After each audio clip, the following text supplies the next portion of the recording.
Everyone. Coordination compound में जो आज हम टॉपिक डिस्कस करेंगे वो है कि किसी भी कोऑर्डिनेट कंपाउंड का हम फॉर्मूला कैसे लिखें।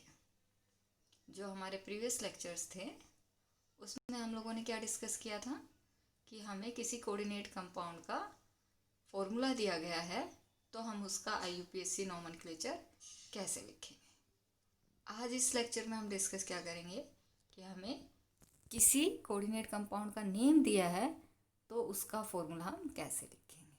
नोमेनक्लेचर में क्या था, फॉर्मूला आपको गिवन था, आपको क्या लिखना था, उसका नेम लिखना था। यहाँ पे आपको क्या करना है, यहाँ पे आपको IUPAC नेम दिया जाएगा, उसके बेस पे आपको क्या लिखना है, कोऑर्डिनेट कंपाउंड का फॉर्मूला लिखना है। तो जिस तरह से हमने IUPAC नोमेनक्लेचर के लिए पहले कुछ रूल्स स्टडी किए थे और उनको फॉलो करते हुए हम कंपाउंड का नोमेनक्लेचर कर रहे थे, तो उसी तरह जब हम फॉर्मूला लिखेंगे कंपाउंड का तो उसके लिए भी कुछ रूल डिसाइडेड है, उन्हीं के बेस पे हम उसका फॉर्मूला लिखते हैं। तो पहले हम वो रूल्स डिस्कस कर लेते हैं, उसके बाद फिर हम उन रूल्स को एग्जाम्पल पे प्रैक्टिस करेंगे। तो जो सबसे पहला हमारा रूल है कि हम क्या करेंगे, सबसे पहले किसका फॉर्मूला लिखेंगे, कैटायन का, और उसके बाद एनायन का। तो ये तो कॉमन रूल है, चाहे कोई सिंपल कंपाउंड हो चाहे आप नेम लिख रहे हो, हमेशा हम पहले किसको लिखते हैं, कैटायन को, और उसके बाद एनायन को, चाहे फॉर्मूला हो चाहे नेम हो। अब बात आती है कि आपका जो कैटायन एनायन है वो टू टाइप्स का हो सकता है, हमने देखा था। या तो वो सिंपल कैटायन या एनायन हो सकता है, या फिर वो कोऑर्डिनेट कैटायन या एनायन हो सकता है। तो अगर आपका कैटायन या एनायन सिंपल ही है तो आप क्या करेंगे, उसका जो भी नॉर्मल फार्मूला हमारा होता है, जैसे क्लोराइड के लिए हम Cl लिखते हैं, सल्फेट के लिए SO4 लिखते हैं, तो उसको हम एज इट इज लिख देंगे, उसमें हम कोई चेंज नहीं करेंगे। अब बात आती है, अगर आपका कैटायन या एनायन जो आपकी संकुल एंटाइटी है वो क्या हो, आपकी कोऑर्डिनेट एंटाइटी हो, तो तब उस कंडीशन में हम उसका फॉर्मूला कैसे लिखेंगे।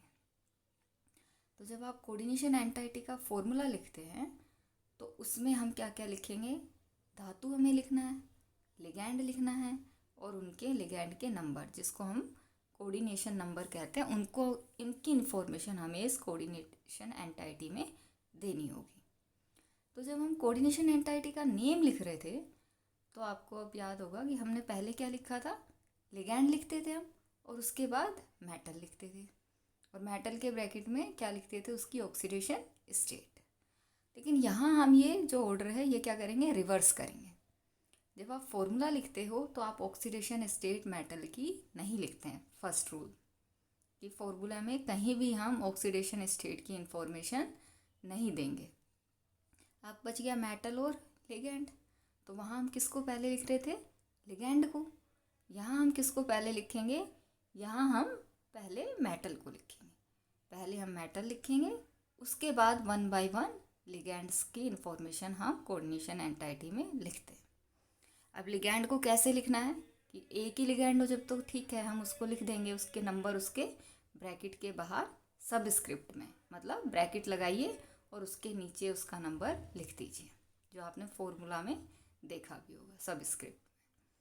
बट बात यह है कि अगर लिगैंड एक से ज़्यादा हो तब फिर हम उनको कैसे लिखें, तो उनको हम कैसे लिखेंगे, उनको हम उनके अल्फ़ाबेटिक ऑर्डर में लिखेंगे। जैसे नेम लिखते वक्त भी हम यही कर रहे थे कि हम लिगैंड को उनके अल्फ़ाबेटिक ऑर्डर में लिख रहे थे। बट एक स्लाइटली डिफरेंस जो यहाँ पे है वो ये है कि वहाँ पे हम अल्फ़ाबेटिक ऑर्डर किससे डिसाइड कर रहे थे, लिगैंड के नेम के फर्स्ट लेटर से। बट यहाँ हम अल्फ़ाबेटिक ऑर्डर डिसाइड करेंगे, जो आपका लिगैंड का फॉर्मूला है उसमें डोनर एटम कौन सा है उसके बेस पे ऑर्डर डिसाइड होगा, ना कि लिगैंड के नेम पे। हालांकि कुछ बुक्स में इसमें थोड़ा सा आपको कन्फ्लिक्ट मिलेगा कि कुछ बुक्स में आपको जर्नल नेम के बेस पे भी जो है लिगैंड्स लगे हुए मिल जाएंगे, तो इसको हम लोग डोनर एटम से ही लिखते हैं। बाकी आपको इसमें वेरिएशन कुछ बुक में मिल जाएंगी, तो उसकी वजह से आपको ज़्यादा परेशान होने की नीड नहीं है, आप डोनर एटम के बेस पे इनका अरेंज कीजिए। तो जैसे कि आप एग्जाम्पल में देखिए, यहाँ पे नीचे आपको एक एग्जाम्पल दे रखा है। यहाँ पे अगर हम ये देखें कि डोनर एटम के बेस पे लिगेंड्स को कैसे अरेंज करेंगे, तो उसके लिए यहाँ पे कितने लिगेंड आपको दिख रहे होंगे? 3, क्लोराइड, अमीन और एक्वा H2O। अब इनमें डोनर एटम कौन सा होगा? यहाँ पे क्लोराइड में Cl, यहाँ पे नाइट्रोजन, H2O में ऑक्सीजन। क्योंकि आपको पता है कि कोऑर्डिनेशन कंपाउंड में क्या बनता है? Coordinate bond. और कोऑर्डिनेट बॉन्ड बनता है, इसका मतलब कि जो लिगैंड बॉन्ड बना रहा है वो क्या करेगा? अपने इलेक्ट्रॉन डोनेट करेगा। तो जब वो जिस एटम से वो धातु के साथ बंध बना रहा है, उसको तभी तो डोनेट करेगा इलेक्ट्रॉन जब उसके खुद के पास होंगे। और खुद के पास है मतलब उसके पास या तो कोई लोन पेयर है या उसके पास नेगेटिव चार्ज है, तभी तो वो इलेक्ट्रॉन डोनेट कर सकता है। तो आप सभी जानते हैं कि H2 के पास तो खुद ही एक इलेक्ट्रॉन होता है। तो जब तक वो हाइड्राइड की फॉर्म में ना हो, H- की फॉर्म में ना हो, तब तक H तो कोई इलेक्ट्रॉन डोनेट कर नहीं पाएगा। क्योंकि एक बॉन्ड बनाने के लिए मिनिमम आपको 2 इलेक्ट्रॉन्स रिक्वायर्ड है। तो हाइड्रोजन के पास तो खुद के पास ही एक इलेक्ट्रॉन होता है। तो जब तक उसको वो हाइड्राइड आयन की फॉर्म में ना हो, तो वो इलेक्ट्रॉन डोनर का काम नहीं कर सकता। अब बच गए यहाँ पे कौन? H2O और NH। अब आप जानते हैं कि नाइट्रोजन पे एक लोन पेयर होता है, ऑक्सीजन पे 2 लोन पेयर होते हैं। तो ये दोनों ही डोनर एटम का काम कर सकते हैं।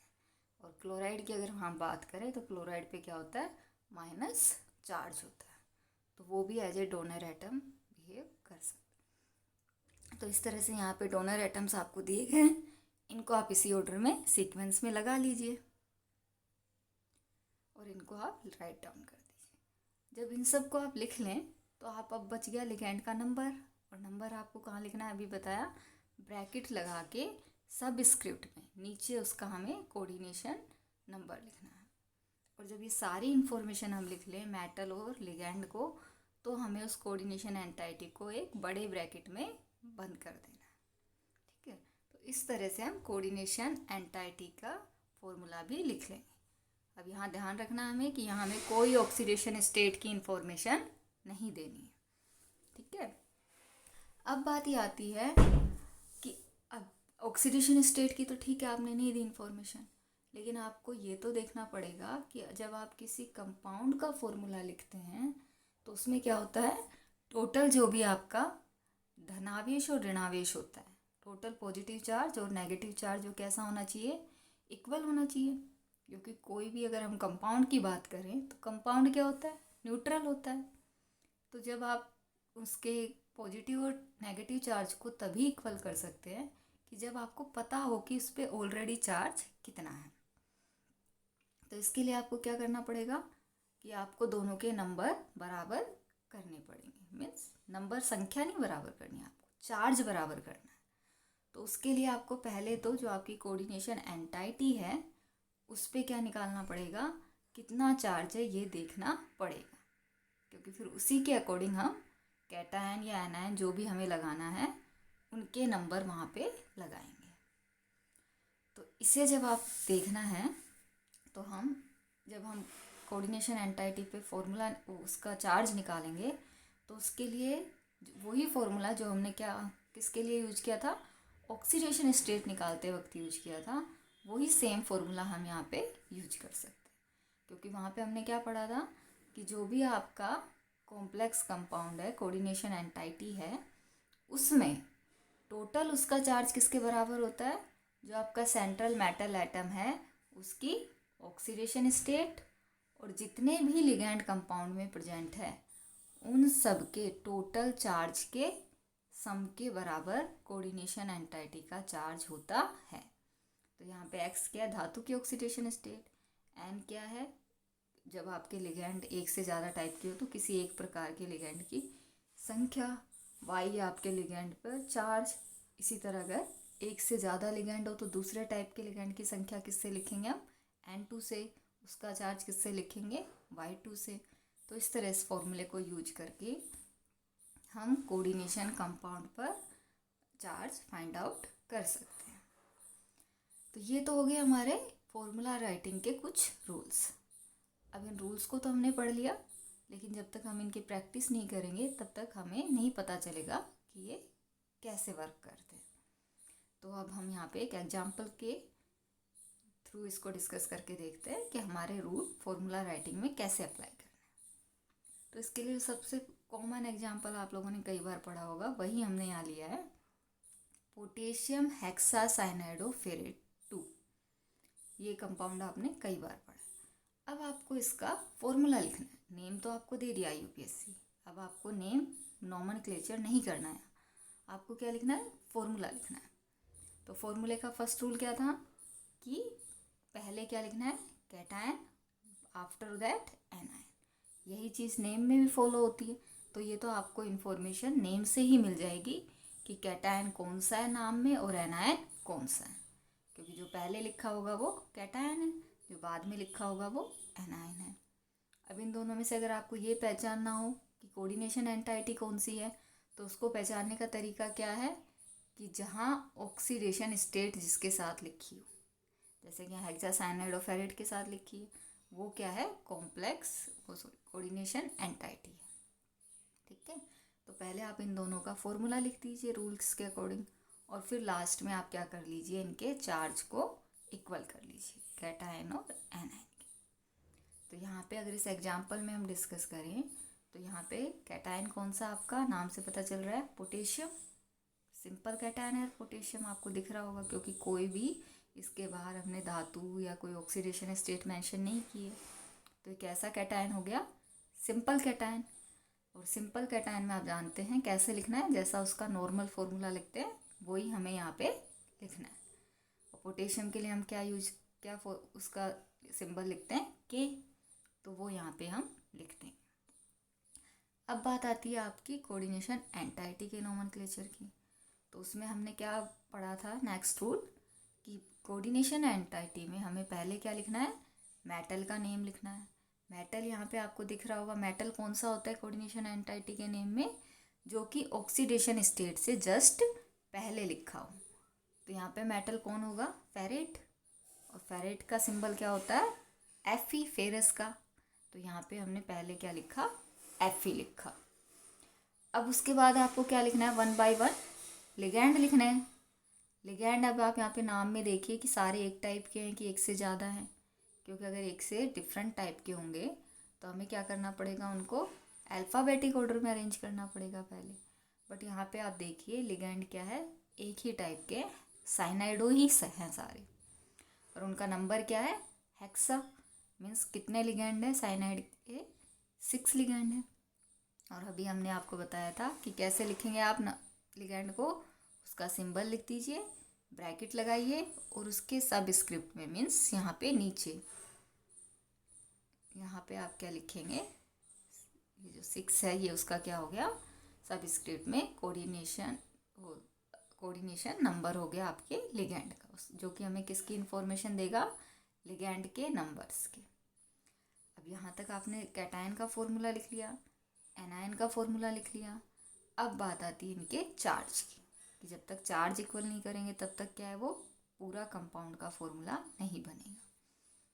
तो चार्ज के लिए आपको फॉर्मूला अभी हमने डिस्कस किया था, ऑक्सीडेशन स्टेट और लिगैंड्स के चार्ज के सम के बराबर क्या होगा, कोऑर्डिनेशन एंटाइटी का चार्ज होगा। तो यहाँ पे आप देखिए एक्स मीन्स धातु की ऑक्सीकरण अवस्था, उसकी इन्फॉर्मेशन आपको कहाँ मिलेगी, नेम में मिलेगी।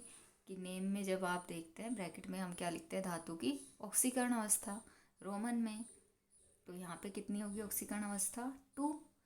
और आप सभी जानते हैं कि जो आप सेंट्रल मेटल एटम पे चार्ज लिखते हैं वो मोस्टली क्या होता है, पॉजिटिव ही होता है। तो यहाँ पे इसकी एक्स की वैल्यू क्या होगी आपकी, +2। अब बात आती है लिगैंड्स के नंबर की। लिगैंड का नंबर यहाँ पे अभी आपने देखा कितने, 6। और जो आपका लिगैंड है साइनाइडो, उस पर चार्ज कितना होता है, -1। तो जब आप इन सभी वैल्यूज को यहाँ पुट करेंगे फॉर्मूला में, तो जो वैल्यू आपको निकल के आती है वो कितनी आती है, -4। मीन्स जो आपका संकुल ऋणायन है उस पर चार्ज कितना है, -4। अब जब आप कंपाउंड की बात कर रहे हैं तो अगर नेगेटिव चार्ज कितना है, -4 है, तो पॉजिटिव भी कितना होना चाहिए, 4 ही होना चाहिए प्लस का, तभी दोनों एक दूसरे को बैलेंस करेंगे। तो आपने नेगेटिव चार्ज तो लिख दिया फॉर्मूले का, अब इसी के बराबर आपको पॉजिटिव चार्ज करना है। तो अभी आपने देखा था कि जो आपका कैटायन है वो कौन है, पोटेशियम है। और आप जानते हैं कि एक पोटेशियम पे कितना चार्ज होता है, प्लस का 1, लेकिन आपको यहाँ पे कितने प्लस चाहिए, चार्ज +4 चाहिए। तो आप क्या करेंगे, पोटेशियम को 4 से मल्टीप्लाई कर देंगे। अब आपको ये ध्यान रखना है कि आपको मल्टीप्लाई आगे नहीं कर देना है गलती से, आप ये मत लिख दीजिएगा 4 के, क्योंकि उसके बाद तो इसका मतलब ये होगा कि आपका FeCN6 भी 4 हो जाएगा। तो आप सभी जानते हैं कि इस तरह से आप सभी अवेयर होंगे, आप सेकेंड ईयर के स्टूडेंट, कि इस तरह से हम फॉर्मूला नहीं लिखते। अगर हमें पोटेशियम का नंबर बढ़ाना है या उसके ज़्यादा नंबर लिखना है तो हम उसको कहाँ लिखते हैं, सबस्क्रिप्ट में इस टाइप से लिखते हैं 4K, ना कि ऐसे। ये क्या है, गलत है, जबकि हमें कैसे लिखना है, इस टाइप से। तो इसी तरह से हम पोटेशियम के नीचे यहाँ फॉर्मूले में आप देखिए कि 4 लिख देंगे और FeCN6, ये हमारा इस कंपाउंड का कंप्लीट फॉर्मूला हो गया। तो इस तरह से आप जो अभी हमने रूल्स डिस्कस किए उनके बेस पे किसी भी कोऑर्डिनेशन कंपाउंड का फॉर्मूला लिख सकते हैं। इसी तरह एक एग्जांपल और आपके लिए यहाँ डिस्कस किया गया है। वहाँ पे क्या था, जो आपने कंपाउंड देखा उसमें पहले जो आपका कोऑर्डिनेशन एंटाइटी थी वो कैसी थी, एनायनिक थी। इस एग्जांपल में डिफरेंस क्या है कि आपकी कोऑर्डिनेशन एंटाइटी क्या है, जो है वो कैटायनिक है। ये हमें कहाँ से पता चल रहा है, क्योंकि जो ऑक्सीडेशन स्टेट वाला पार्ट है वो कहाँ लिखा है, नेम में पहले लिखा है, मतलब कोऑर्डिनेशन एंटाइटी कैसी चार्ज होगी, पॉजिटिवली चार्ज होगी। और जो एनायन है वो कैसा है, यहाँ पे सिंपल है, क्लोराइड। तो ये अभी हमने डिस्कस किया था, इसको आप फाइंड आउट कर सकते हैं अच्छे से, हम दोबारा डिस्कस नहीं करें। अब बात आती है वही रूल फॉलो करते हुए आप दोनों का नाम लिख लीजिए। पहले आप किसका लिखेंगे, कैटायन का। अब यहाँ कैटायन क्या है, कोऑर्डिनेशन एंटाइटी है, तो उसका नेम लिखने के रूल्स हमने क्या पढ़े थे कि पहले किसका लिखिए, धातु का नाम। धातु कौन सा होगा, जो ऑक्सीकरण अवस्था से पहले है, यहाँ पे है कोबाल्ट। अब यहाँ पे आपको दिख रहा होगा कि लिगेंड्स एक से ज़्यादा हैं, एक से ज़्यादा है तो उनको हमें क्या लिखना है, अल्फ़ाबेटिक ऑर्डर में लिखना है, और उनके नंबर्स को ब्रैकेट के बाहर सबस्क्रिप्ट में। तो 1 बाय 1 हम लिगेंड्स को देख लेते हैं। यहाँ पे chlorido means Cl, aqua means H2O, ammine means NH3। तो आपको दिख रहा होगा कि क्लोराइडो तो एक ही है क्योंकि उसके आगे कोई पूर्व लगन नहीं है, कोई प्रीफिक्स नहीं है। एक्वा भी एक ही है क्योंकि उसके आगे भी कोई प्रीफिक्स नहीं है। लेकिन अमीन के आगे क्या लगाया गया, टेट्रा, मीन्स अमीन नंबर में कितने हैं, 4 है। तो यहाँ अमीन के नीचे आपने फॉर्मूले में क्या लिख दिया, 4, और बाकी फॉर्मूला आपने सारा लिख के, सिंबल लिख के उसको ब्रैकेट में बंद कर दिया। तो ये किसका फॉर्मूला हो गया, कोऑर्डिनेशन एंटाइटी का। अब आपका बच गया एनायन, जो कि क्या है, क्लोराइड है, और उसका फॉर्मूला आप सभी लिखना बहुत अच्छे से जानते हैं। अब कैटायन का फॉर्मूला हो गया, एनायन का फॉर्मूला हो गया। अब क्या करना है आपको, चार्ज फाइंड आउट करना है। तो चार्ज के लिए वही फॉर्मूला यूज करेंगे हम। ऑक्सीडेशन स्टेट यहाँ कितनी है, 3, मीन्स एक्स की वैल्यू हो जाएगी +3। एंड अब यहाँ पे लिगैंड एक से ज़्यादा है तो सभी को 1 बाय 1 उनकी नंबर और चार्ज को मल्टीप्लाई करके आप सबको टोटल कर दीजिए। तो यहाँ सारी इन्फॉर्मेशन आपकी लिखी हुई है कि किसका क्या नंबर है, और आप यहाँ फॉर्मूले से उसको देख भी सकते हैं। तो ये आप कर सकते हैं, आई होप। तो इन सब की वैल्यू जब आप फॉर्मूले में पुट करेंगे तो आपके पास जो फाइनल संकुल आयन पर आवेश आता है वो कितना आता है, +2। मीन्स जो आपका कैटायन है उस पर चार्ज कितना है, +2। और कंपाउंड है इसलिए क्या करना पड़ेगा, जितना पॉजिटिव चार्ज उतना ही नेगेटिव चार्ज। नेगेटिव चार्ज भी कितना होगा, -2 होगा। और यहाँ पे एनायन क्या है, क्लोराइड। एक क्लोराइड पे चार्ज कितना होता है, -1, आप जानते हैं। तो यहाँ में -2 के लिए कितने क्लोराइड चाहिए, 2। और नंबर को कैसे बैलेंस करना, अभी आपको पोटेशियम में बताया था कि नंबर बैलेंस करते वक्त उसके फॉर्मूले के नीचे सबस्क्रिप्ट में उसका नंबर हम लिख देंगे। इस तरह से हम किसी भी कंपाउंड का, चाहे उसमें कोऑर्डिनेशन एंटाइटी पॉजिटिवली चार्ज हो चाहे नेगेटिवली चार्ज हो, उसका फॉर्मूला हम लिख सकते हैं। तो अब आपका नोमेनक्लेचर भी कंप्लीट हो चुका है, फॉर्मूला कैसे लिखेंगे यह भी कंप्लीट हो चुका है। तो अब आप इन दोनों की अच्छे से प्रैक्टिस कीजिए, जितने ज़्यादा एग्जाम्पल्स पे आप कर सकते हैं, क्योंकि उसी से आपकी इस चैप्टर पे कमांड बनेगी। तो आप लोग उसके लिए प्रैक्टिस कीजिए, असाइनमेंट शीट आपको प्रोवाइड करा दी जाएगी।